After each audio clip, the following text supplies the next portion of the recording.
Hello दोस्तों, मेरे YouTube channel में आपका स्वागत है। और इस वीडियो में नगीन प्रकाशन 9th क्लास मैथ्स की पहले चैप्टर की तीसरी एक्सरसाइज आप सीखेंगे। फर्स्ट सी एक्सरसाइज है ये। फर्स्ट ए और फर्स्ट बी मैं पहले से ही सॉल्व करके इस चैनल पे अपलोड कर चुका हूँ। अगर वो आपने नहीं देखी है तो उसका लिंक मैं इस वीडियो के डिस्क्रिप्शन में दे दूंगा। आप उनको भी देखना चाहें तो उनको देख सकते हैं। तो शुरू करते हैं। पहला क्वेश्चन ये आपके सामने है। रिक्त स्थान भरो। प्रत्येक वास्तविक संख्या डैश या डैश है। तो देखो, जो वास्तविक संख्या होती है या तो वो होती है परिमेय और या होती है अपरिमेय।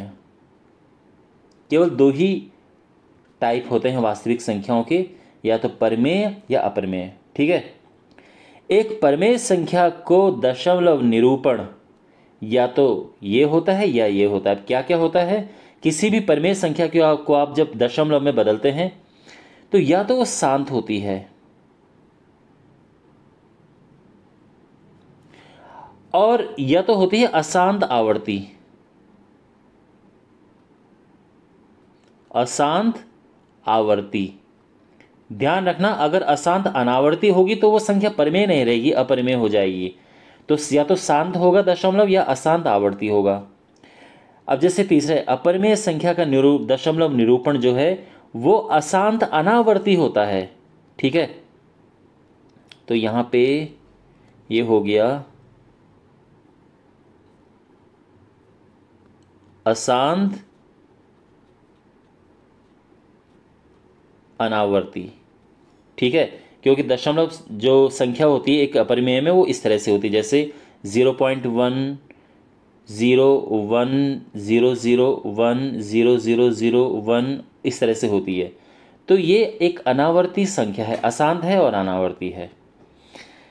दो परिमेय संख्याओं का योग सदैव परिमेय होता है। दो परिमेय संख्या हैं, उनका योग सदैव क्या होता है? परिमेय होता है। ठीक है ना।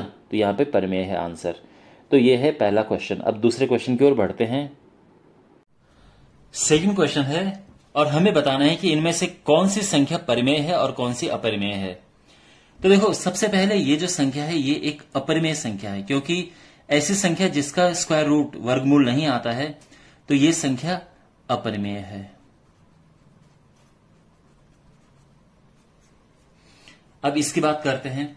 तो ऐसी संख्या जिसका हम वर्गमूल निकाल सकते हैं, स्क्वायर रूट निकाल सकते हैं, यानी इसकी वैल्यू आती है 3, तो ये संख्या परिमेय संख्या है। अब जैसे ये संख्या है तो ये संख्या भी अपरिमेय संख्या है। क्यों? क्योंकि ये संख्या देखो 1 होता है परिमेय, लेकिन परिमेय में जब अपरिमेय जुड़ जाता है तो वो संख्या बन जाती है अपरिमेय। तो ये संख्या एक अपरिमेय संख्या। अब बात करते हैं इसकी। तो यहां पे जब हम इसको हल करेंगे तो दो तो अपनी जगह पे ठीक है, लेकिन 4 का जो स्क्वायर रूट होता है वो 2 होता है। तो ये 2 + 2 4 आ गया और ये संख्या है परिमेय। ठीक है। अब बात करते हैं इसकी। तो यहां पे ये अपरिमेय संख्या है और ये भी अपरिमेय संख्या है। ठीक है। और ये जो संख्या है ये कुल मिला के ये संख्या भी एक अपरिमेय संख्या है। अब हमारे पास है फिर ये 6 क्वेश्चन। इसको पहले हल करेंगे हम। a + b का होल स्क्वायर का फॉर्मूला लगाएंगे। a² यानी 2 का स्क्वायर होता है 4, प्लस b² तो √2 का स्क्वायर 2 होता है, प्लस 2ab तो 2 दूने 4, ये आ गया। तो हमने कौन सा फॉर्मूला यहां पे लगाया? a² + b² + 2ab। ठीक है ना। ये a + b के स्क्वायर का फॉर्मूला होता है और ये प्लस करेंगे तो आ जाएगा 6 + 4 √2। तो ये तो खैर परिमेय है, लेकिन ये अपरिमेय है। तो कुल मिला के ये संख्या अपरिमेय संख्या हो जाएगी। ठीक है। अब बात करते हैं इसकी। देखो, यहां पे आप नोटिस करेंगे कि ये a + b और a - b की फॉर्म है।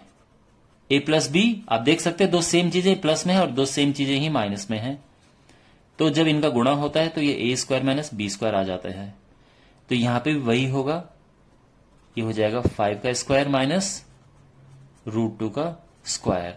5 × 5 = 25 और ये होता है 2, तो ये हो जाएगा 23। और ये संख्या क्या है?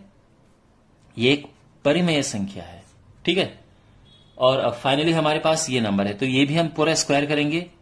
a माइनस बी का स्क्वायर होता है a स्क्वायर, यानी इसका स्क्वायर करेंगे तो 3 आएगा, प्लस बी स्क्वायर, इसका स्क्वायर करेंगे 2 आएगा, minus 2ab, 2 into a into b, तो ये तो हो जाएगा 5 माइनस 2 रूट 6। और ये जो संख्या है ये एक अपरिमेय संख्या है। ठीक है, अब बढ़ते हैं तीसरे क्वेश्चन की ओर। तो हमें ये बताना है कि इनमें से कौन सी संख्या परिमेय है, कौन सी अपरिमेय है। तो सबसे पहले इस संख्या की बात करते हैं। देखो, तो यहां पे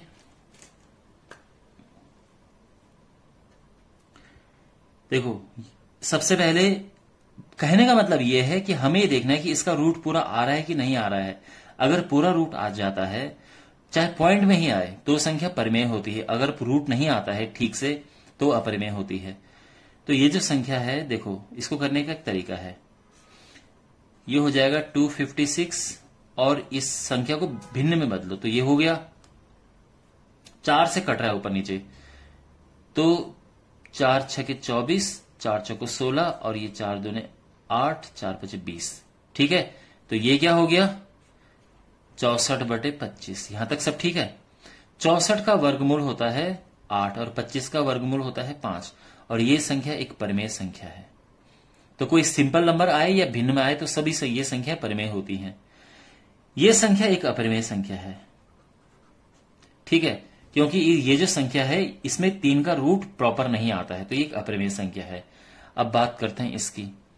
देखो, 36 का जो वर्गमूल आता है वो आता है 6 और 20 अपनी जगह पे है। अब इसको और काट सकते हैं, तो ये 3 आ जाएगा और ये 10 आ जाएगा।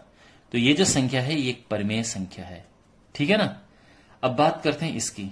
तो यहां पे ये है √8, ये हो जाता है 4 गुणा 2। 4 का वर्गमूल तो 2 होता है, लेकिन ये 2 अंदर ही रहेगा और ये संख्या होगी अपरिमेय संख्या।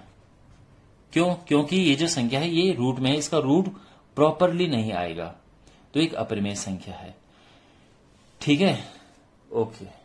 अब अगला क्वेश्चन करते हैं। इस क्वेश्चन में हमें इन दो संख्याओं के बीच एक परिमेय संख्या बतानी है। अब ये संख्या देखो आप, 0.272772777 ये एक्चुअल में एक अपरिमेय संख्या है, ध्यान रखना। और इनके बीच में एक परिमेय संख्या बताना बड़ा आसान है। तो और ये ध्यान रखना, ये बिल्कुल कई स्टूडेंट्स कहते हैं कि सर ये कोई मेथड नहीं होता है, बट ये एकदम प्रॉपर मेथड है। देखो, हम यहां पे क्या करेंगे, 0.27, इसको चलो पूरा लिख दो और बस इसमें एक 0 लगा दो। ये हमने क्यों किया? क्योंकि अब हम देखेंगे इसे और इसे, ठीक है ना, और इसके बीच हमें एक परिमेय संख्या निकालनी है, और ये बड़ा आसान है। केवल इतना देखो बस, बाकी भूल जाओ, छोड़ दो। 0.27, 0.30, इसके बीच में एक संख्या है 0.28 और ये एक परिमेय संख्या है। आप चाहो तो 0.29 भी लिख सकते हो, ये भी एक परिमेय संख्या है। लिखने को तो आप 0.281 भी लिख सकते हो, 0.282 भी लिख सकते हो। आप एक क्या, आप 1000 निकाल सकते हैं, 1 करोड़ निकाल सकते हैं, कितने भी, ठीक है ना। तो इस तरह से आप टेक्निक समझो। बस ये लिया हमने, 0 अपनी तरफ से लगा दिया, बिकॉज 0 लगा के ऐसा कुछ फर्क पड़ता नहीं है। लेकिन अब हमारे पास हो गया कि ये 27 है और ये 30 है, और इसके बीच में हमें 28 ले लिया हमने, तो ये आंसर आ गया, ठीक है ना। चलिए अगला क्वेश्चन करते हैं। अब हमारे पास क्वेश्चन नंबर 5 है और हमें बताना है इसके और इसके बीच में एक परिमेय संख्या। तो वैसे ये आपकी जानकारी के लिए बता दूं, एक अपरिमेय संख्या है, हालांकि इससे कुछ फर्क नहीं पड़ेगा। देखो 0.112, 1112, 11112 गैप बढ़ रहा है ना, तो ये एक अपरिमेय संख्या है, ठीक है ना। केवल मैं नॉलेज के लिए बता रहा हूं, बाकी क्वेश्चन के सॉल्व करने में इससे कोई दिक्कत नहीं होगी। बस आपको फोकस करना है, यहां पे ये 3 संख्याएं हैं और यहां पे भी ये 3 संख्याएं हैं। आप समझ रहे हैं, ये 103 है और ये 112, ये मान के चलो, इसको भूल जाओ आप, इसके बाद क्या लिखा है। तो 103 और 112 के बीच में क्या संख्या आएगी, 104 है,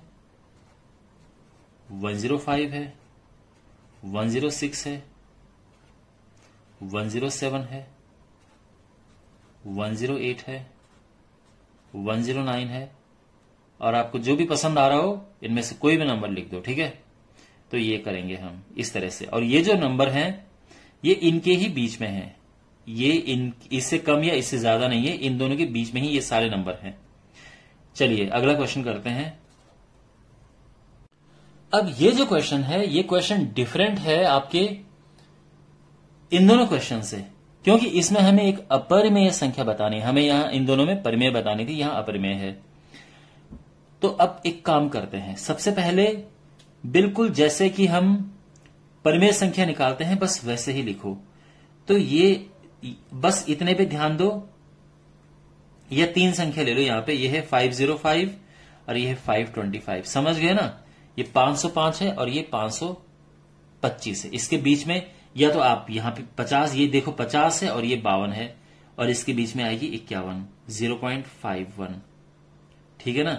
तो इन दोनों के बीच में तो एक ये संख्या आ गई है, लेकिन हमें चाहिए अपरिमेय संख्या, और मैंने आपको बताया था कि अपरिमेय संख्या में गैप बढ़ता है। देखो जैसे ये संख्या अपरिमेय है, ये अपरिमेय है, ये अपरिमेय संख्या है, ये भी अपरिमेय संख्या है, तो इस तरह से गैप बढ़ता है।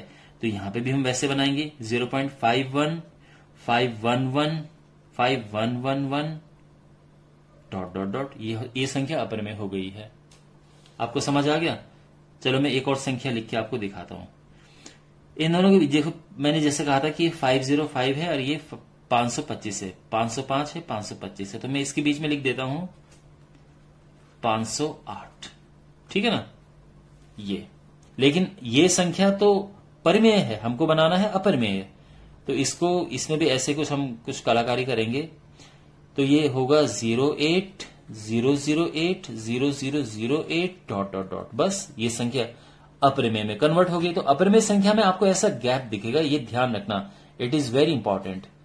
स्टूडेंट्स कंफ्यूज हो जाते हैं, उनको नहीं अपरिमेय संख्या पहचान में आता है, तो आप इसका ध्यान रखना कि ये गैप बढ़ता हुआ दिखेगा और ये डॉट डॉट होंगे उसमें, जिसको हम बोलते हैं अशांत अनावर्ती। इस क्वेश्चन में हमें इन दोनों के बीच में 2 अपरिमेय संख्या बतानी है। तो जैसा कि मैं आपको हमेशा कहता हूं, सबसे पहले इन दोनों के बीच एक परिमेय संख्या लिखो और उसको हम अपरिमेय में कन्वर्ट कर देंगे। तो देखो इनके बीच में कोई संख्या, तो एक काम करो, यहां पे है 66, यहां पे अपनी तरफ से 0 लगा दो, पीछे 0 लगा दिया। इसके बीच में हमें निकालना है 2 अपरिमेय संख्याएं, ठीक है ना। 0 क्यों लगाया? एक तो 0 निकालने से कुछ फर्क नहीं पड़ता है, 0 लगाने से कुछ फर्क नहीं पड़ता है, ठीक है। आप जितने भी मर्जी उतने 0 पीछे लगा दो पॉइंट के बाद, कुछ फर्क नहीं पड़ता है। लेकिन फायदा यह हुआ कि अब हमारे पास कंपैरिजन करने के लिए आसान हो जाएगा। ये 60 है और ये 66 है, दशमलव के बाद यहां भी 2 अंक, यहां भी 2 अंक, तो अब इनके बीच में आप आराम से लिख सकते हैं। तो इनके बीच में 0.61 होगा और 0.62, आप चाहो तो 0.63 लिखो, 0.64 लिखो, आपकी श्रद्धा है, आपकी मर्जी है। 2 पूछें तो आप 2 लिख सकते हो, पर मेन काम यह है कि इसको बनाना है अपरिमेय। तो तरीका आपको मैंने बताया था कि हम क्या करते हैं, गैप बढ़ा देते हैं। जैसे 61 लिखा, 611, फिर 6111 और डॉट डॉट डॉट लगा दो, आ गया आंसर। ऐसे ही इसको करो, ये 62 है ना, ये हो जाएगा 622, 6222 डॉट डॉट डॉट, ठीक है। ऐसे यहां पे करो, 63 है, 633, ये बिल्कुल कंफ्यूजिंग नहीं है। अगर आपको कोई कंफ्यूजिंग लग रहा है तो ऐसा कुछ भी नहीं है, ठीक है ना, बड़ा आसान है ये। जैसे 64 है, अब आप इसको दूसरे तरह से भी कर सकते हो, ऐसा नहीं कि आपको 6 ही लगाना है। एक काम करो, यहां पे हम कर देंगे 0400400004 डॉट डॉट डॉट। कहने का मतलब यह है कि ऐसा पैटर्न हमें मिलना चाहिए जब ये गैप बढ़े, बस। तो 2 निकालने थे, मैंने 4 निकाल दिए, आपके नॉलेज के लिए ही मैंने ये सब किया है, ठीक है ना। तो अब बढ़ते हैं अगले क्वेश्चन की ओर। इस क्वेश्चन में हमें इन दोनों के मध्य 2 अपरिमेय संख्याएं ज्ञात करनी है। तो अगेन जैसा हमने यहां किया था बिल्कुल वैसा ही करेंगे। तो हम क्या करेंगे, पहले तो इसको यहां पे 0 लगा दो, इसके बीच हमें 2 अपरिमेय संख्याएं ज्ञात करनी है, ठीक है। अब इनके बीच में पहले तो आप परिमेय निकालो, तो ये हो जाएगा 0.21 है और 0.22 है, आप समझ गए ना? तो लेकिन अब इसको कन्वर्ट करना है अपरिमेय में, तो क्या होगा? ये हो जाएगा 2 1 1, देखो 2 1 पहले से था, 2 1 1 कर दिया, 2 1 1 1 डॉट डॉट डॉट, आ गया आंसर। अब ये 2 2 है तो आप 2 2 2 मत कर देना सारा, ठीक है ना? आप ये मत कर देना कि यहाँ पे 2 2 2 ऐसा करके और कुछ नहीं होगा, वो साउथ परमेय बन जाएगा दोबारा।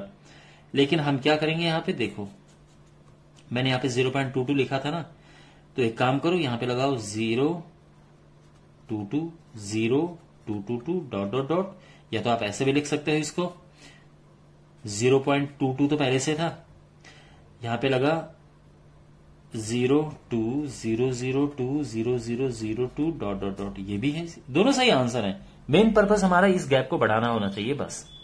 तो अब ये दो अपरिमेय संख्या हमें मिल गई हैं, और ये जो दोनों संख्या हैं, ये भी संख्या, ये तीनों संख्याएं इन दोनों के बीच में ही है, ठीक है, इनके मध्य में है। ओके, बढ़ते हैं अगले क्वेश्चन की ओर। इस क्वेश्चन में हमें इन दोनों संख्याओं के बीच में दो परिमेय संख्याएं बतानी है। तो अगेन बड़ा आसान है, कैसे? तो यहां पे जैसे मैंने आपको बताया था, देखो अगर केवल आप इतना देखोगे, 2 नंबर देखोगे, तो उससे फायदा नहीं होगा, क्योंकि ये 56 है, ये 58 है, इनके बीच में केवल आपको 57 मिलेगा। तो बढ़िया है कि आप 3 देखो, ये 3 देखो, यहां देखो, ये 3 यहां देखो, ये क्या है 565 और ये 585 है। अब आप जी भर की संख्याएं लिख सकते हो।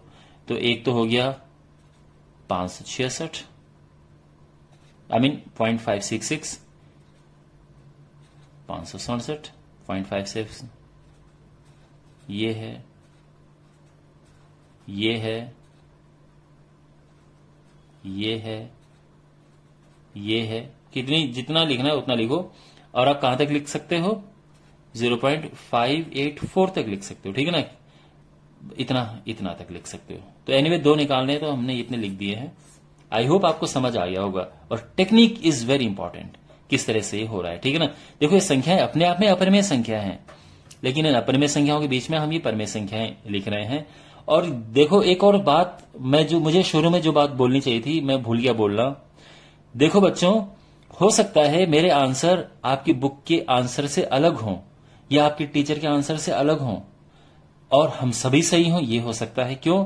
क्योंकि 2 संख्याओं के बीच में अनंत परिमेय संख्याएं होती हैं, अनंत अपरिमेय संख्याएं होती हैं, ठीक है ना?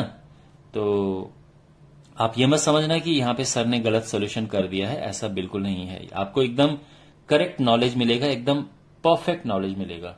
तो मिलते हैं, बढ़ते हैं अगले क्वेश्चन की ओर। इस क्वेश्चन में हमें क्वेश्चन नंबर 10 है, इन 2 संख्याओं के बीच में 2 परिमेय संख्याएं ज्ञात करनी है।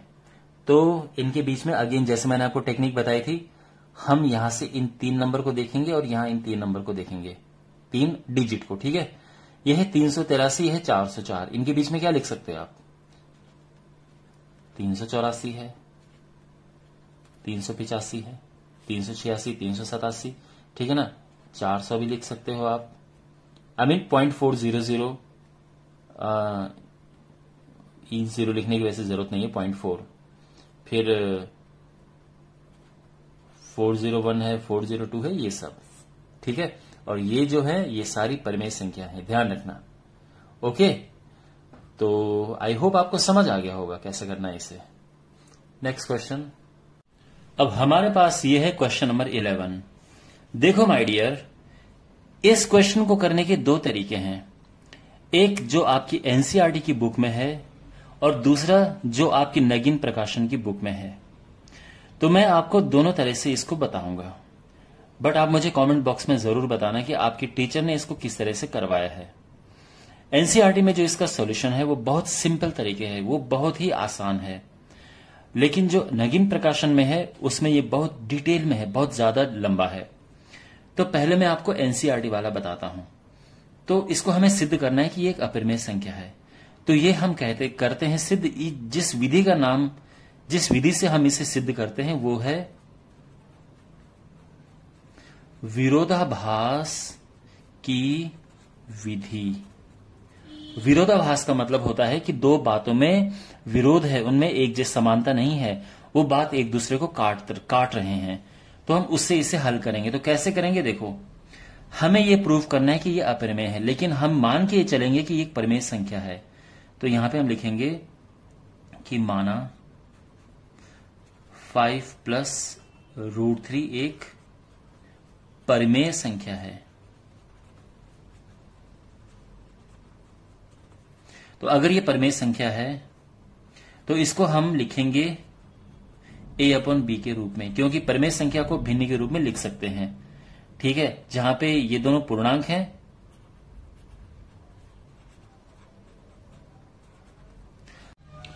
अब 5 को हम राइट हैंड साइड में लेके जाएंगे तो ये हो जाएगा √3 is equal to a/b minus 5। Understand? और यहां पे हम इसका एलसीएम लेंगे तो ये बन जाएगा a माइनस 5b/5।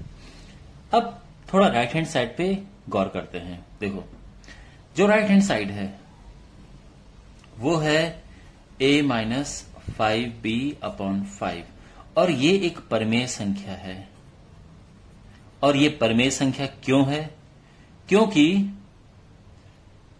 a और b पूर्णांक है, तो ये पूरा पूर्णांक हो गया, ये पूर्णांक हो गया। पूर्णांक अपॉन पूर्णांक परिमेय संख्या होती है। तो हम लिख सकते हैं क्योंकि a और b पूर्णांक हैं। अब बात करते हैं लेफ्ट हैंड साइड की। लेफ्ट हैंड साइड में है √3। आप सीधे √3 को कह सकते हैं कि ये एक अपरिमेय संख्या है। ये एनसीईआरटी के सॉल्यूशन की बात मैं कर रहा हूं कि ये एक अपरिमेय संख्या है। हमें पता है कि ये अपरिमेय संख्या है। प्रश्न हमारे पास बस ये था कि इसको अपरिमेय संख्या प्रूव करना है। √3 एनसीईआरटी के सॉल्यूशन के हिसाब से हम इसको मान के चलते हैं कि ये अपरिमेय है, मतलब हमें पता है, वैसे भी अपरिमेय है और ये हमें पता भी है। तो हम इसमें अपरिमेय संख्या लिखते हैं। उसके बाद हम लिखते हैं कि भाई लेफ्ट हैंड साइड में अपरिमेय है, राइट हैंड साइड में परिमेय है। और जबकि हम जानते हैं जो अपरिमेय है ये परिमेय के कुल नहीं होता है। और यहां पे क्या लिखा है? देखो, अगर हम यहां की बात करें तो ये लिखा है कि ये अपरिमेय है और ये परिमेय है। तो यहां पे तो है कि अपरिमेय और परिमेय बराबर हैं, लेकिन एक्चुअल में ये होता है। तो ये जो है एक हमारी कल्पना में एक विरोधाभास है। ठीक है, तो हम कह सकते हैं कि ये 1 ले लो और ये 2 ले लो, तो हम कह सकते हैं कि 1 और 2 में विरोधाभास है।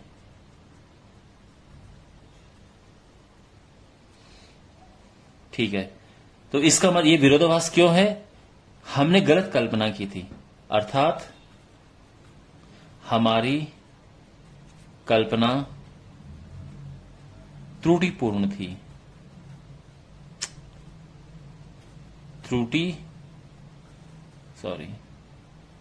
गलत थी। गलत को मतलब थोड़ा शुद्ध हिंदी में लिखते हैं त्रुटिपूर्ण थी। ठीक है ना? तो इसका मतलब क्या है कि 5 प्लस √3 जो है एक क्या कल्पना थी हमारी? ये कल्पना थी हमारी। ठीक है ना? तो ये कल्पना गलत है।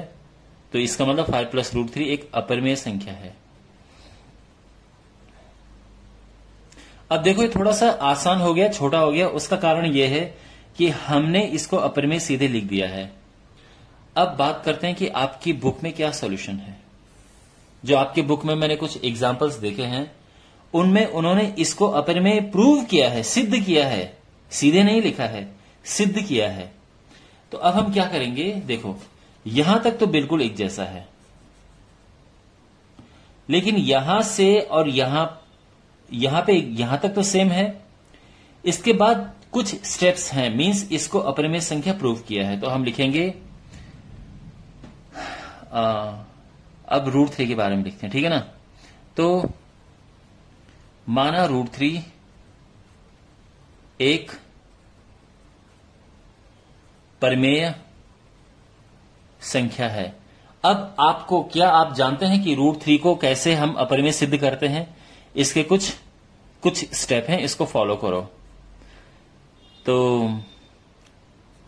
अगर ये परिमेय संख्या है तो ये हो जाता है a/b, जहां पे a और b का कोई कॉमन फैक्टर नहीं है।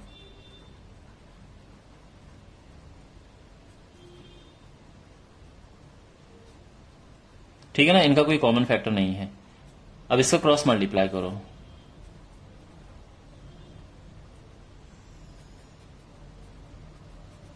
दोनों तरफ स्क्वायर करो। यहां से ये साबित होता है, देखो आपको लग रहा होगा कि सर ये बहुत लंबा सॉल्यूशन जा रहा है, तो यस इट इज लॉन्ग। अगर आप इसको अलग से इसको भी हमें अपरिमेय प्रूव करना है, फिर पूरे को भी अपरिमेय प्रूव करना है, तो ये बहुत लंबा स्टेप है। मैं आपको, क्योंकि आपकी बुक में इसलिए मैं कर रहा हूं, लेकिन मेरा आपको ये सुझाव है कि आप अपनी एग्जाम में करेंगे तो इस तरह से करना जैसे मैं कर चुका हूं। पर फिर भी मैं अब इसको भी, जो मैंने यहां पे लिखा है कि ये अपरिमेय संख्या है, लेकिन मैं इसे प्रूव कर रहा हूं, ठीक है। तो यहां पे जब हम इसको इस तरह से लिखते हैं, तो यानी जो 3 है वो एक ए स्क्वायर को काट सकता है, यानी 3 ए स्क्वायर का एक गुणनखंड है, या 3 ए स्क्वायर को विभाजित कर सकता है।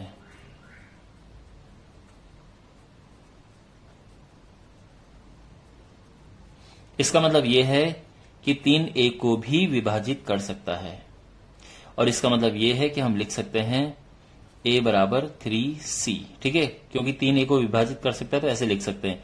इसका दोनों साइड स्क्वायर करो तो हो जाएगा a स्क्वायर बराबर 9c स्क्वायर।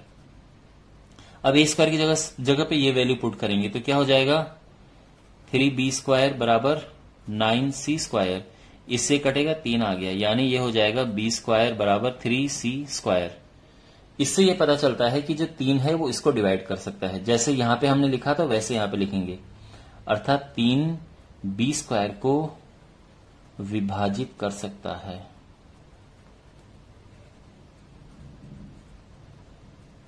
और अगर एक बी स्क्वायर को कर सकता है तो इसका मतलब यह है कि ये बी को भी विभाजित कर सकता है। और इससे अब क्या पता चला, देखो 3 ए को विभाजित कर सकता है और बी को भी कर सकता है, तो 3 जो है वो ए और बी का कॉमन फैक्टर है। तो अब हम लिखेंगे यहां पे कि जो 3 है ए और बी का कॉमन फैक्टर है, क्योंकि वो ए को भी डिवाइड करता है और बी को भी डिवाइड करता है।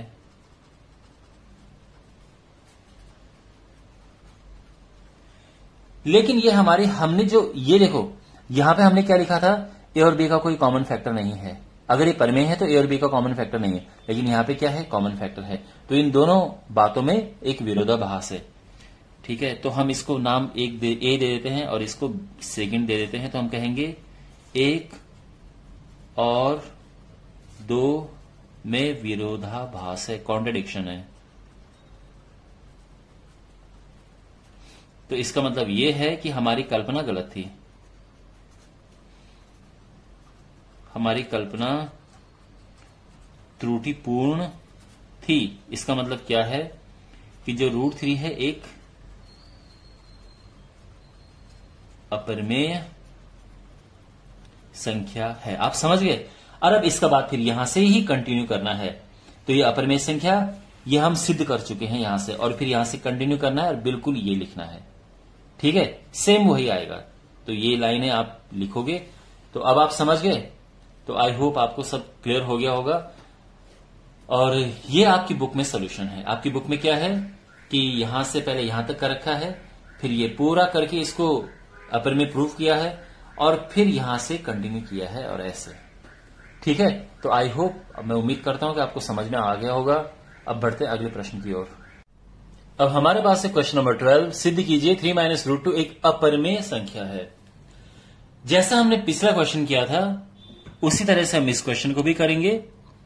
तो पहले मैं आपको बताऊंगा कि एनसीईआरटी में क्या है और आपकी बुक में कितना एक्स्ट्रा कर रखा है वो भी बताऊंगा, ठीक है। तो शुरू करते हैं।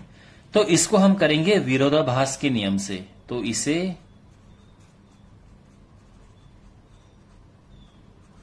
विरोधाभास की विधि द्वारा हल करेंगे, ठीक है ना। इसकी विधि से हल करेंगे। तो उसमें क्या होता है कि पहले हम ये मान के चलेंगे कि यह एक परिमेय संख्या है।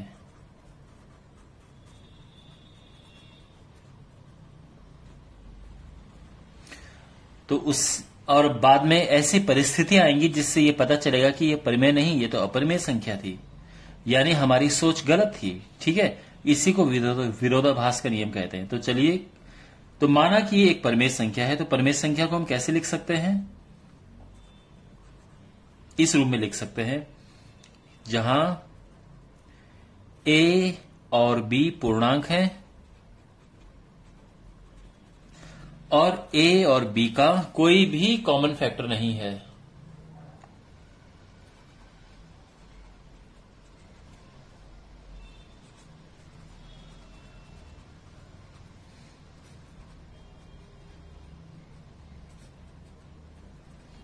ठीक है ना? और इसको हम इक्वेशन नंबर 1 मान लेंगे। आई मीन ये जो बात है कि ए बी का कोई कॉमन फैक्टर नहीं है, ये ध्यान रखना है। ठीक है, जब हम परिमेय संख्या लिखते हैं तो इसको हम को प्राइम बनाते हैं, कोई कॉमन फैक्टर नहीं होना चाहिए। जब अब देखो, यहां पे इसे इस तरफ लेके आओ, इसे इस तरफ लेके आओ, यानी 3 minus a upon b is equal to √2। तो ये हो जाएगा 3b minus a upon b is equal to √2। अब पहले बाएं पक्ष देखो, left hand side. Left hand side में है 3b minus a upon B, और ये एक परिमेय संख्या है।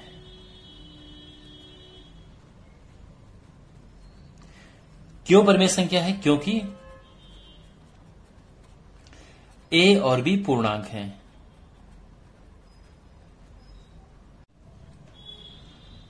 तो ये तो हो गया, क्योंकि a और b अगर पूर्णांक होंगे तो ये भी पूर्णांक होगा, ये भी पूर्णांक होगा। पूर्णांक अपन पूर्णांक एक परिमेय संख्या होती है। लेकिन जो राइट हैंड साइड इसकी है,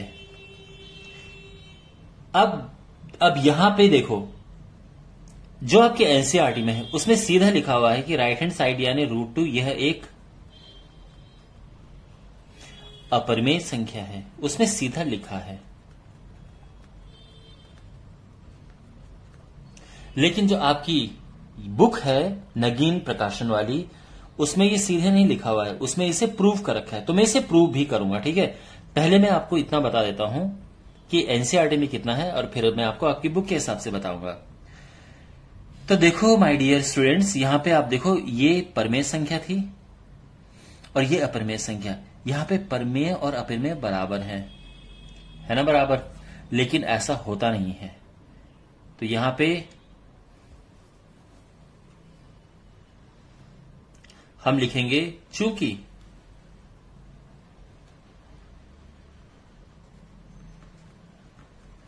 परिमेय और अपरिमेय बराबर नहीं होते हैं, परिमेय अपरिमेय के बराबर कभी नहीं हो सकता है, तो इसीलिए जो हमने बात कही थी यहां पे, इसमें विरोधाभास है। इसको इक्वेशन नंबर 3 दे दो।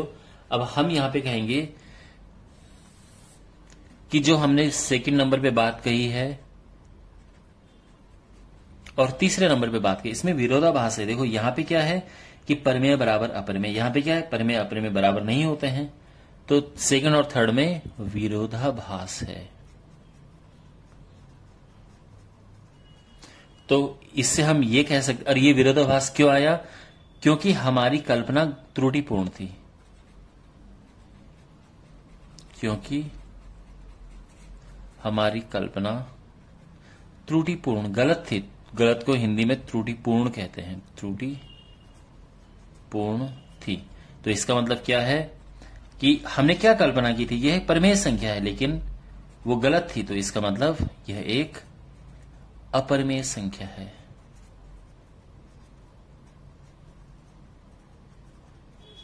यहां तक समझ आ गया? ओके।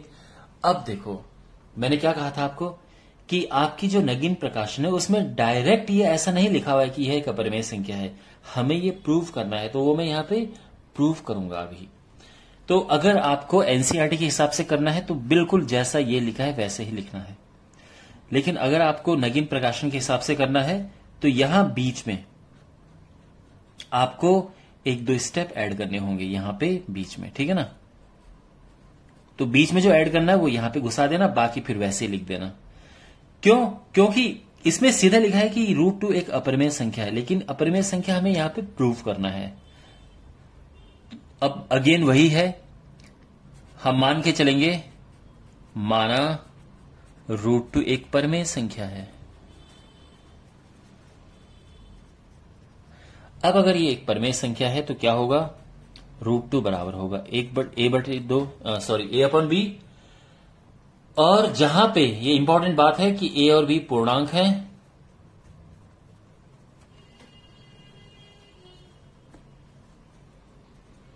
जहां ए और बी का कोई कॉमन फैक्टर नहीं है।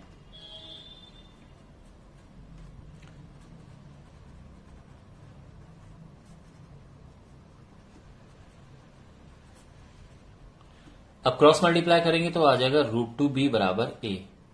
दोनों तरफ स्क्वायर करेंगे तो आ जाएगा 2b² बराबर a²। इसका मतलब कि 2 का इसमें डिवाइड हो सकता है, यानी 2a² को विभाजित कर सकता है, डिवाइड कर सकता है। और इसका मतलब 2a को भी विभाजित कर सकता है, एक थ्योरम होती है। अब इसके बाद देखो, अभी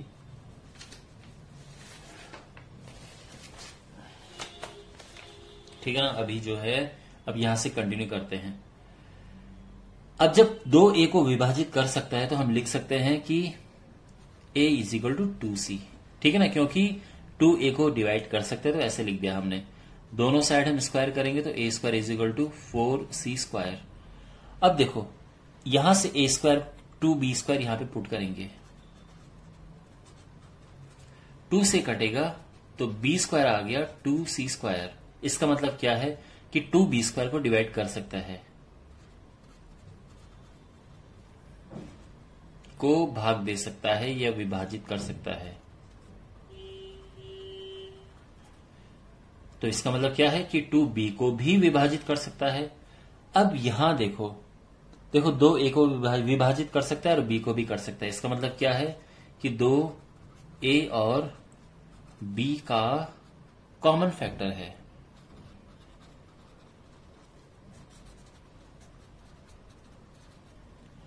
अब ये a और b का कॉमन फैक्टर है, तो इसका मतलब क्या है, इसका मतलब जो हमने बात ये शुरू में कही थी, क्या कही थी कि a और b का कोई कॉमन फैक्टर नहीं है। इस बात को ये अपोज करता है, कॉन्ट्रडिक्ट करता है, ठीक है ना। तो हम इसको नाम दे देते हैं, क्वेश्चन नंबर 3 ऑलरेडी कर चुके हैं, इसको 4 नाम दे दो और इसको 5 नाम दे दो। आप ये कहोगे कि 4 और 5 में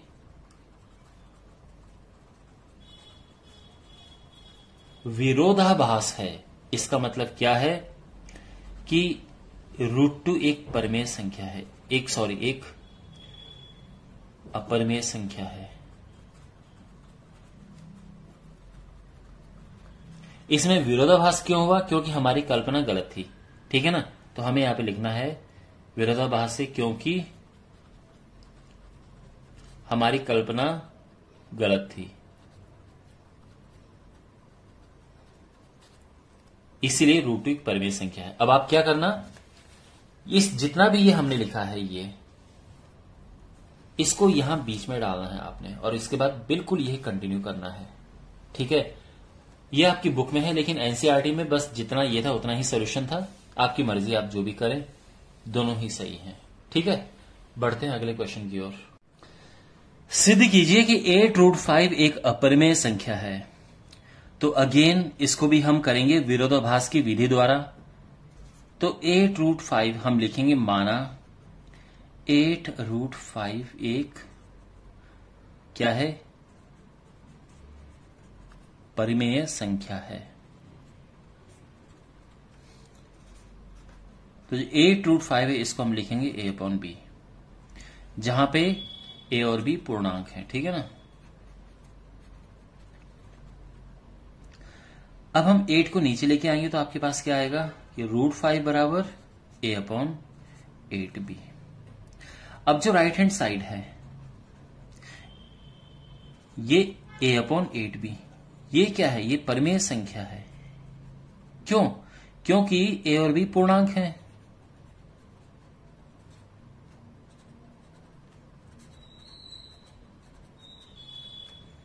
अब जो लेफ्ट हैंड साइड है ये है √5, ये अपरिमेय है, अब अगेन यहां पे जैसे कि मैं पिछले 2 क्वेश्चन में बताते आ रहा हूं, एनसीईआरटी में सीधे ही लिखा है अपरमेय, लेकिन आपकी इस बुक में हमें बीच में प्रूफ करना है। तो यहां पे एक हमें बस ये प्रूफ करना है कि √5 एक अपरिमेय संख्या है। तो एक काम करते हैं, इसका जो एक लिंक है, वीडियो का लिंक मैं आपके डिस्क्रिप्शन में डालूंगा, उसमें लिखा है √5 एक अपरिमेय संख्या है, ये सिद्ध करना है। तो आप उस वीडियो को देखना, उससे आपको समझ आ जाएगा, फिर आप बीच में वो लिख देना, ठीक है ना। क्योंकि ये वीडियो बार बार मैं ऐसे प्रूव करूंगा तो बहुत ज्यादा ही लंबा हो जाएगा। लेकिन अगर आप ऐसा भी करते हैं तो आपके नंबर नहीं कटेंगे, ये एकदम पूरी तरह से सही है। तो √5 अपरिमेय है। तो देखो यहां पे तो अगर हम देखें कि अपरिमेय बराबर परिमेय है, लेकिन एक्चुअल में क्या होता है कि जो अपरिमेय है वो परिमेय के इक्वल होता नहीं है। तो हमारे इस इक्वेशन में और इस इक्वेशन में विरोधाभास है, ठीक है ना। तो हम लिखेंगे चूंकि एक और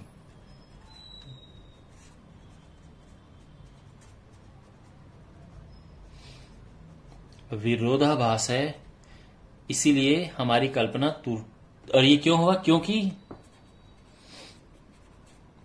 हमारी कल्पना त्रुटिपूर्ण थी। हमने जो कल्पना किया था, कल्पना क्या की थी कि ये परिमेय संख्या है, वो गलत है। तो सही क्या है, 8√5 एक परिमेय संख्या है, एक अपरिमेय संख्या है।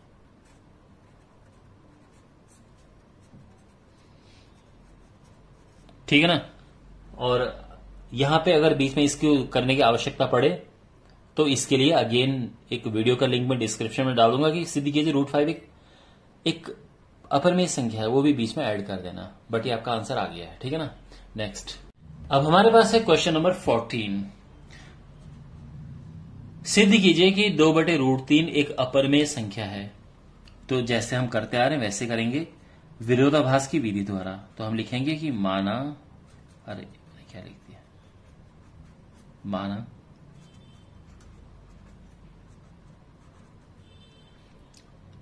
एक परिमेय संख्या है। हम ये मान के चल रहे हैं, लेकिन बाद में ऐसी परिस्थिति आएंगी जिससे पता चलेगा कि हमने गलत माना था। तो हम क्या करेंगे, परिमेय संख्या है तो क्या करते हैं, इसको a/b के रूप में लिखते हैं,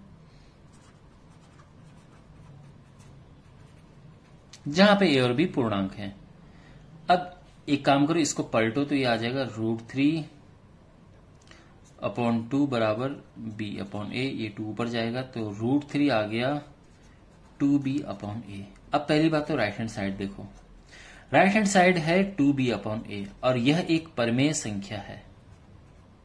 क्यों, क्योंकि a और b पूर्णांक हैं।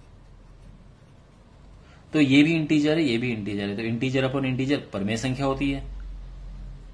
अगर हम लेफ्ट हैंड साइड की बात करें तो यहां पे √3 है, और अगेन बात वही आ गई जो पिछले 3 क्वेश्चन में कर रहे हैं। एनसीईआरटी में सीधे लिखा है कि ये अपरिमेय संख्या है। इस तरह के क्वेश्चंस की अगर हम बात करें तो, लेकिन आपकी बुक में इसको पूरा डिटेल में सॉल्व कर रखा है। तो हमें ये प्रूफ भी करना है कि प्रूफ कीजिए कि √3 एक अपरिमेय संख्या है। आई मीन इसको बीच में प्रूफ करेंगे आप यहां पे। तो इसी वीडियो में मैं ये क्वेश्चन ऑलरेडी एक क्वेश्चन के बीच में इसे प्रूव कर चुका हूं, ठीक है ना। तो आप उसमें से देख लेना और उसको बीच में लिख देना, मैं उसका आगे कंटिन्यू करता हूं। अब यहां पे आप देखो, अगर हम बात करें इसकी, तो ये तो है अपरिमेय और ये है परिमेय। तो अपरिमेय परिमेय बराबर दिख रहे हैं, लेकिन एक्चुअल में क्या होता है, एक्चुअल में परिमेय और अपरिमेय बराबर नहीं होते हैं।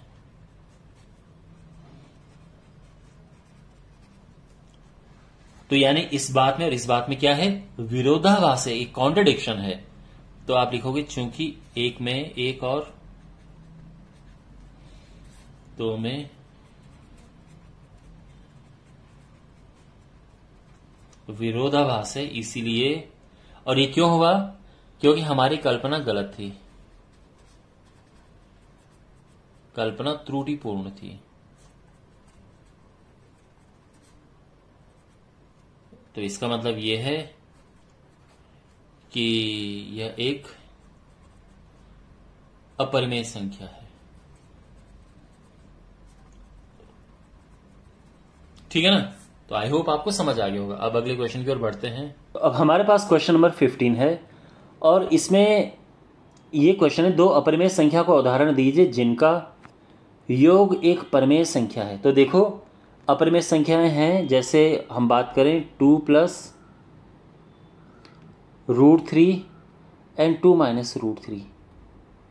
ये दोनों संख्याएं अपने आप में तो अपरिमेय हैं, लेकिन जब आप इनको प्लस करेंगे तो प्लस करने से क्या होगा कि आपस में कट जाएगा और ये 2 + 2 4 आ जाएगा, यानी अब ये एक परिमेय संख्या आ जाएगी। तो ये दोनों, ये हमारा आंसर है। ठीक है ना? ओके। सेकंड है, जिनका योग एक अपरिमेय संख्या है। तो ये भी बड़ा आसान है। तो एक अपरिमेय संख्या आ गई √2,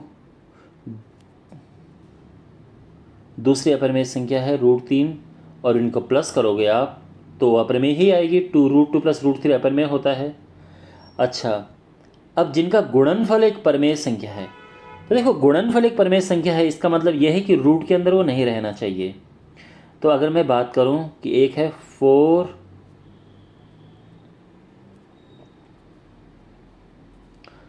√2 और दूसरा है 5 √2। जब इनको आप आपस में गुणा करोगे तो √2 × √2 2 बन जाएगा, और ये जो संख्या है ये एक परिमेय संख्या बन जाएगी। ठीक है ना? तो इनका गुणनफल एक परिमेय संख्या है। गुणनफल एक अपरिमेय संख्या, तो ये भी बड़ा आसान है। एक अगर हम ले लें √2 और एक ले लें √3, इनका अगर हम गुणनफल करें तो क्या आएगा? गुणनफल तो इनका आएगा √2 × √3 √6 होता है। तो ये अपरिमेय है, तो देखो इनका गुणनफल अपरिमेय आ गया है। ठीक है ना? चलिए अब ये बाकी 4 क्वेश्चन करते हैं। यहाँ पे हैं ये, जिनका अंतर एक परिमेय संख्या है। देखो अगर एक संख्या हम लें 5 + √2 और दूसरी लें 4 + √2, तो आप जानते हैं कि जब आप इनको माइनस करोगे तो ये √2 से √2 कट जाएगा और ये संख्या 1 आ जाएगी, यानी परिमेय आ जाएगा। है ना? देखो बच्चों, हो सकता है कि आपकी जो आंसर शीट है उसमें आंसर कुछ और हो। इसका मतलब ये मत समझना कि ये गलत है, इसके बहुत सारे आंसर हो सकते हैं। यानी एग्जाम्पल के लिए मैं देता हूँ। ठीक है ना? जैसे 8 + √3 एंड 5 + √3। अब आप इन दोनों को माइनस करोगे, इनका अंतर तो √3 से √3 कट जाएगा और ये 8 में से 5 गया 3 आ जाएगा। ये भी आंसर है, तो ये भी एक परिमेय संख्या आ जाती। तो इसके आंसर कुछ भी हो सकते हैं। ठीक है ना? जिनका अंतर एक अपरिमेय संख्या है। अंतर एक अपरिमेय संख्या, तो सिंपल है, √3 है, √2 है, इनका अंतर करोगे तो √3 - √2 आएगा ना, तो ये अपरिमेय संख्या है। भागफल एक परिमेय संख्या है। तो भागफल एक परिमेय संख्या के लिए हम क्या करेंगे? रूट कटना चाहिए। तो अगर मैं कहूँ कि एक नंबर है 6 √2, दूसरा नंबर है 3 √2, तो अब आप इन दोनों को देखो अपने आप में तो ये अपरिमेय संख्या है, लेकिन अगर आप भाग दोगे √2 से √2 कट जाएगा और ये आंसर 2 आ जाएगा। ठीक है ना? तो ये ध्यान रखना, ये हमारा आंसर आ गया है। और जिनका भागफल एक अपरिमेय संख्या है तो वो भी आसान है। एक √3 ले लो और एक √2 ले लो। अगर आप इनको डिवाइड करोगे तो ये भागफल है, लेकिन है तो ये अपरिमेय है। ठीक है? तो आई होप आपको ये समझ आ गया होगा। अब बढ़ते हैं अगले क्वेश्चन की ओर। अब हमारे पास क्वेश्चन नंबर 16 और 17 है, लेकिन ये जो क्वेश्चंस हैं मैंने ऑलरेडी सॉल्व किए हुए हैं। आप प्लीज अपने वीडियो का डिस्क्रिप्शन देखो और इसमें क्वेश्चन पे क्लिक कर देना, आपको सीधे सॉल्यूशन मिल जाएगा। ठीक है? क्वेश्चन के आगे एक जो लिंक है उस पर क्लिक करके आपको क्वेश्चन नंबर 17 और क्वेश्चन नंबर 16 उनके सॉल्यूशन मिल जाएंगे। क्वेश्चन नंबर 18 का मैं आपको सॉल्यूशन बता रहा हूं। √3.4 को संख्या रेखा पर प्रदर्शित कीजिए। तो सबसे पहले हम क्या करेंगे? एक लाइन ड्रॉ करेंगे AB, जिसकी लंबाई है 3.4। अब 3.4 हम इंच लेंगे, ठीक है, ताकि साफ सुथरा दिखे। आप 3.4 यूनिट लिख सकते हैं। तो आपको कोई जरूरी नहीं है कि आपको इंच लिखना है या सेंटीमीटर लिखना है। मैं इंच क्यों लेता हूं, ताकि बड़ा बड़ा खुला खुला सा दिखे। तो 3.4 ठीक है ना।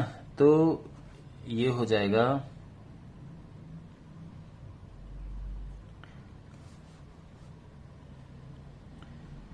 यहां से शुरू किया 1 2 3 1 2 3 4, ये हुआ 3.4 और ये हो गया AB,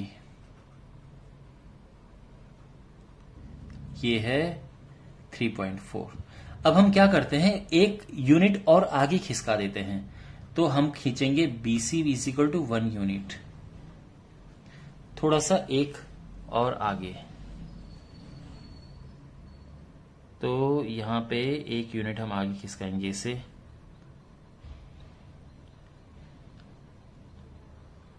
ये हो गया है। तो ये टोटल हो गया है BC, ठीक है ना। यहां तक सब क्लियर है। अब हमने क्या करना है, इसका निकालना है मिड पॉइंट, मध्य बिंदु निकालना है। और मध्य बिंदु कैसे निकालते हैं, इसका बाइसेक्टर निकालने के लिए हम क्या करते हैं, आधे से थोड़ा ज्यादा लंबाई ले लो,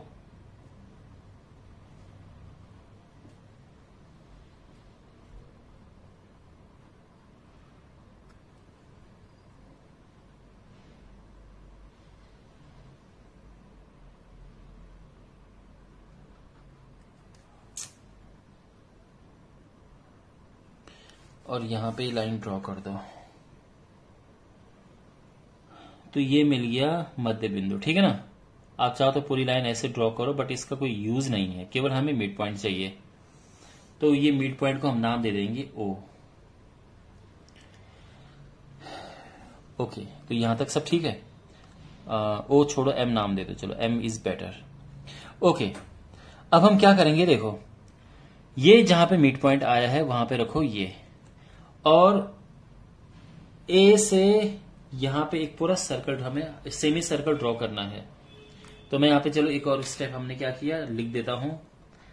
फिर AC को हमें करना है समद्विभाजित, बाइसेक्ट जिसको हम इंग्लिश में कहते हैं।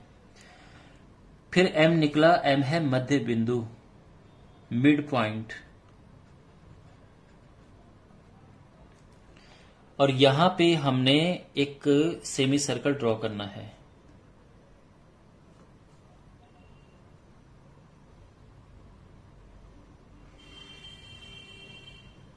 तो ये हो गया सेमी सर्कल, ठीक है ना।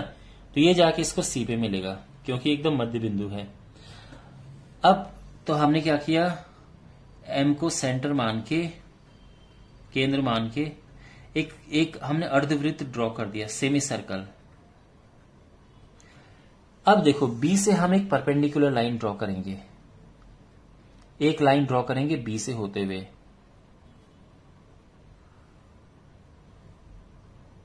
ठीक है, ये ध्यान रखना। इसको नाम दे देंगे हम D। अब एक चीज का ध्यान रखना, B से जो आप लाइन खींचते हैं ये परपेंडिकुलर होना चाहिए। आप जो D आता है, जो चंदा हम जिसे कहते हैं, जिससे 90 डिग्री आप खींच सकते हैं, उसकी मदद से आप आराम से बनाओ, कोई दिक्कत नहीं है। अब यहां से देखो B से D के बीच की जो लंबाई है वो एक्चुअल में आपका आंसर है।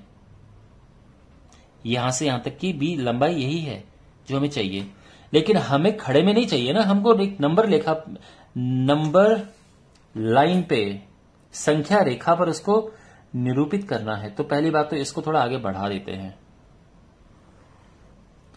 ठीक है। अब हमने यहां से इसको D पे पॉइंट रख के और इसको ये किया है, ठीक है, ये हो गया है। तो ये हो जाएगा E।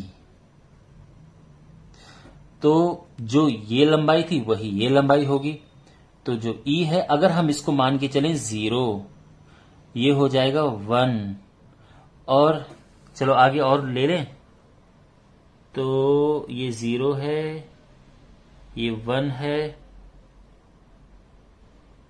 और ये है अपना 2, ये 3 है, ये 4 है, ठीक है ना। ये हम बाद में लिख सकते हैं। देखिए 0 1 ये है, इसको 2 लिखो, इसको 3 लिख दो, इसको 4 लिख दो। ये दिखाने के लिए कि एक संख्या रेखा है। लेकिन हमारा मेन ये था, हमें ये चाहिए, और ये हमारा आंसर है। ये ई पॉइंट है, ठीक है ना, और ये हमारा आंसर है √3.4। आई होप आपको समझ आया होगा सारे स्टेप कैसे करें हमने। यहां पे आप आगे भी लिख देना कि बी से हम एक लंब ड्रॉ करेंगे और BD हम लाइन खींचेंगे, फिर एक चाप बनाएंगे, ठीक है। चाप मतलब एक आर्क ड्रॉ करेंगे, ठीक है, और ये हमारा आंसर आ गया। तो जो OE है ये हमारा 3.4 है। तो E जो है यहाँ पे ये, तो हमने क्या किया है, √3.4 को संख्या रेखा पर प्रदर्शित कर दिया है। Is it clear? चलिए अब आगे अगला क्वेश्चन करते हैं। अब हमारे पास है प्रश्न संख्या 19 और हमें इसे संख्या रेखा पर निरूपित करना है। तो ये एक्चुअल में इतना मुश्किल है नहीं, ये आसान है। तो हम क्या करेंगे, देखो सबसे पहले ये है 2, तो हमने एक संख्या रेखा ड्रॉ करनी है जिसमें 2 तो आना चाहिए। तो देखो कैसे,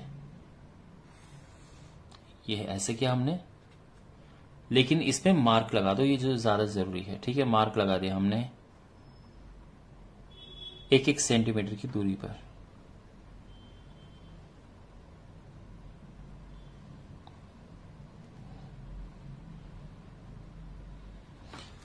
ओके, तो ये ले लो, -3 ले लो, -2, -1, 0, 1, 2, 3, 4, 5, 6, 7, 8।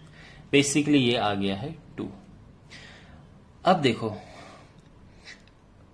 2 और 3 के बीच में ही ये होगा, ऑब्वियस सी बात है, 2 से 3 के बीच में होगा ये। तो हम क्या करेंगे, इसको जूम करेंगे, ठीक है। तो कैसे करेंगे, देखो अब ठीक से देखो, हमने एक और लाइन खींची,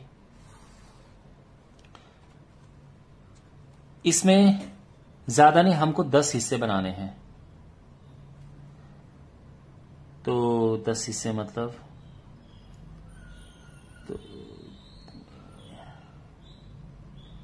तो 3, 4, 5,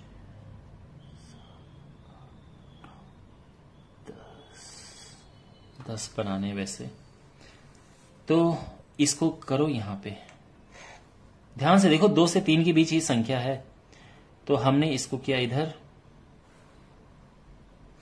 और इस 3 को, अब देखो 10 गैप होना चाहिए। ये तो 2 है, अब ये जो अगला वाला है ये 2.1 है, ये दूसरा 2.2, तीसरा 2.3, फिर 2.4, फिर 2.5, फिर 2.6, 2.7, 2.8, 2.9 और ये 3 आ गया है। बस इतना काफी है।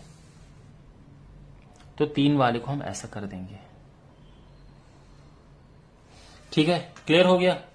अच्छा, अब आगे देखो, ये जो संख्या है ये 2.36 है। तो देखो 2.36 का मतलब क्या है कि 2.3 और 2.4 के बीच में ही आएगी 2.36। अब आपने क्या करना है, इसको और इसको, जैसे इसको जूम किया वैसे इसे जूम करना है।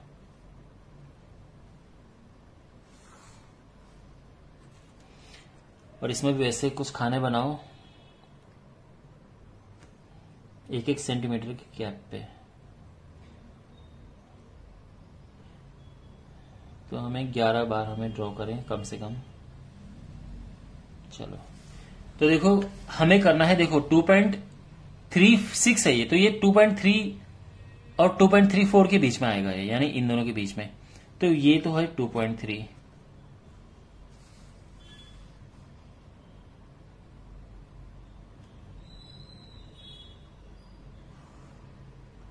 इसके बाद आएगा 2.31, फिर 2.32, 2.33, 2.34, 2.35, ठीक है ना, 2.36, 2.37, 2.38, 2.39 और ये 2.4 हो गया है। तो और ये 2.4 को यहां मिला दो, और मुझे पूरी उम्मीद है कि आपको बिल्कुल एकदम मस्त समझ आ रहा होगा ये, ठीक है। तो 2.3, 2.4 को हमने जूम कर दिया है। अच्छा, अब ये देखो 2.36, तो ये जो संख्या है 2.36 और 2.37 के बीच में होगी। तो 2.36 ये है 2.37 ये इनके बीच में होगी। तो हम क्या करेंगे, फिर से एक लाइन ड्रॉ करेंगे और ये लास्ट लाइन होगी हमारी।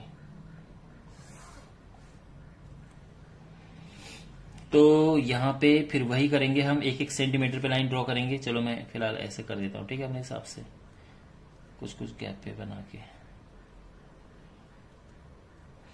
तो ये है देखो 2.36,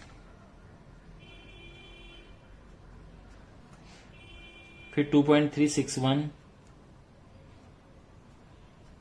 2.362, क्योंकि 2.36 ये है, 2.37 यहां पड़ेगा। कहीं आप यहां पे 2.36, 2.37 लिखना ना शुरू कर देना।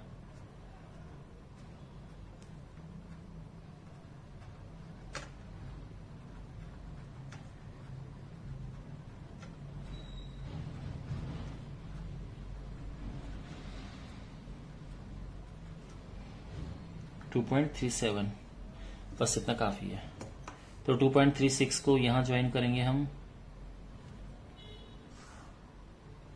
और 2.37 को यहां ज्वाइन करेंगे, ठीक है। और हमें मिल गया हमें जो हमें चाहिए था 2.364। तो ये हमारा रिक्वायर्ड आंसर है, ठीक है ना। तो ये हमारा ये है। आप इसको चाहो तो इसको आप सर्कल बना सकते हो ऐसे ऐसे, ठीक है। और यही हमें ज्ञात करना है। ये संख्या रेखा पर निरूपित हो चुका है। संख्या रेखा पर निरूपित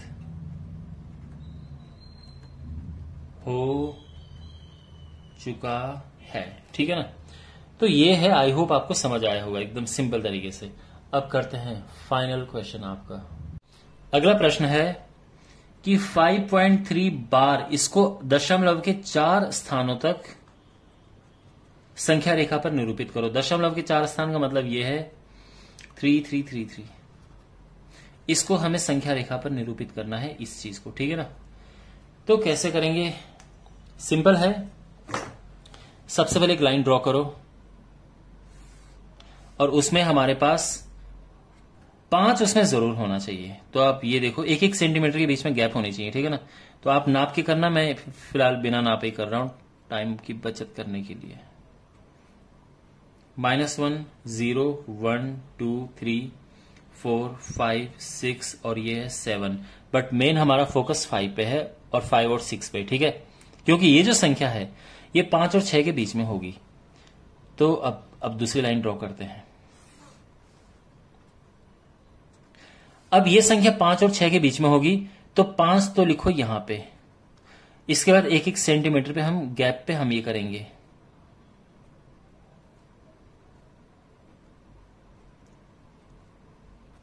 देखो ये हो जाएगा 5.1, 5.2, 5.3, 5.4, 5.5, 5.6, 5.7, 5.8, 5.9 और ये हो गया 6।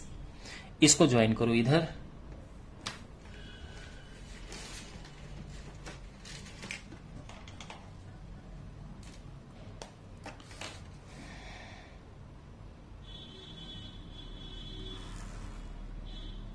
और इसे ज्वाइन करो इधर।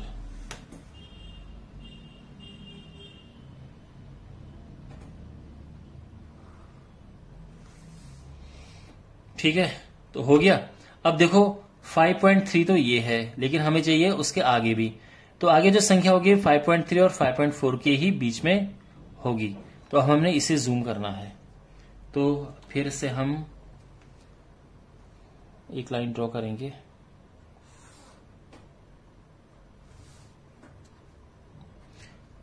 तो ये तो है 5.3। फिर 1-1 सेंटीमीटर पे लाइन ड्रॉ करेंगे हम, माप लगाएंगे 1-1 सेंटीमीटर पे। तो ये हो जाएगा देखो 5.31, 5.32,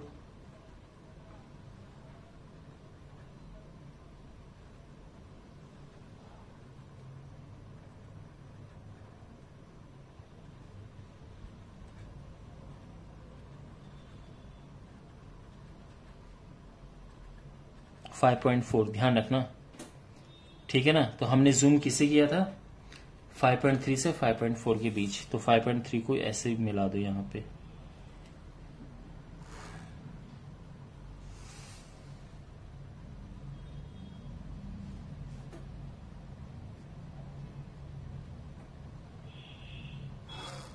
आप चाहो तो इस पे ऐसा बना सकते हो एक, ताकि लगे कि ये मैग्नीफाइंग ग्लास है, ऐसा बना सकते हो, ठीक है ना, कोई प्रॉब्लम नहीं है।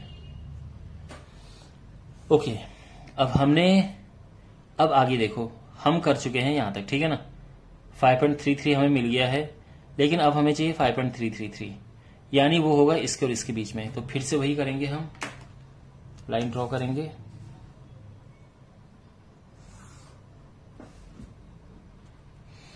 तो हम किसे जूम करेंगे इस बार, 5.33, 5.34, तो इसे जूम करेंगे हम। तो ये जो है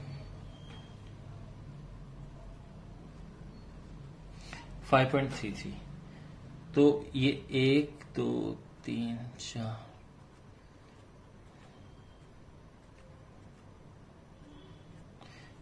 दूसरा हो जाएगा। देखो अब यहां 5.34 मत कर देना, 5.34 लास्ट में आएगा, यह आएगा 5.331 332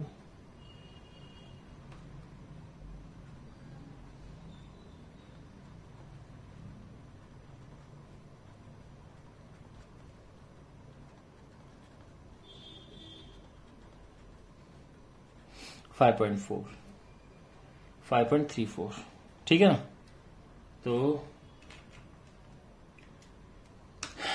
तो ये 5.33 ये मिलाएंगे, 5.34 को यहां मिलाएंगे हम।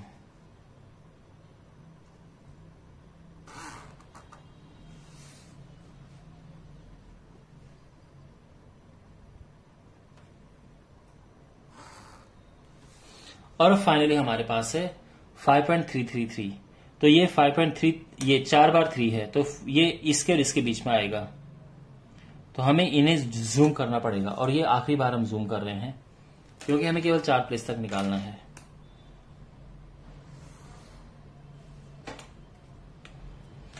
तो यहां पे ये लिखेंगे 5.333, फिर 1-1 सेंटीमीटर पे हम ड्रॉ करेंगे, मार्क बनाएंगे।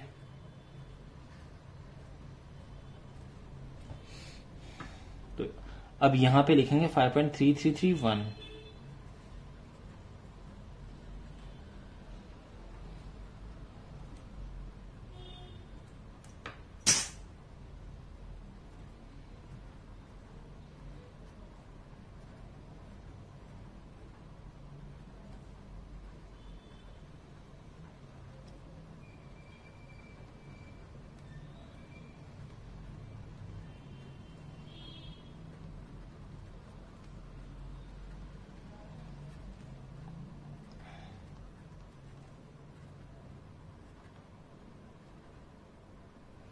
थ्री 334, ये आ गया है। और अब अगेन हम करेंगे ज्वाइन इससे।